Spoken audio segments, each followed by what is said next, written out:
எங்கே 2 பேர் 3 பேர் என் நாமத்தினாலே கூடியிருக்கிறீர்களோ அவர்கள் நடுவிலே நான் இருக்கிறேன் என்று சொன்னதான கர்த்தர். ஆமென். அவர் வார்த்தை என்றும் உண்மையுள்ளதாய் இருக்கிறது. எந்த இடத்திலே விசுவாசத்தோடு நாம் அமர்ந்திருந்து அவரை நோக்கி பார்க்கிறோமோ, கண்களை மூடி அவரை தியானித்து ஆமென் இருதயத்திலே கொண்டு வருகிறோமோ, அந்த இடத்திலே ஆமென் அவர்கள் நடுவிலே நம் நடுவிலே அவர் இருக்கிறார்.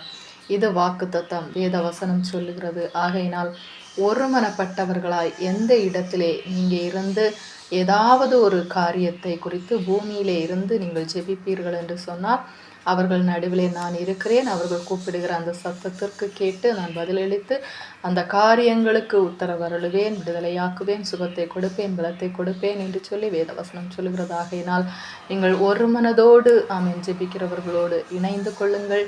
ஜெபித்து ஜெயமெடுங்கள்.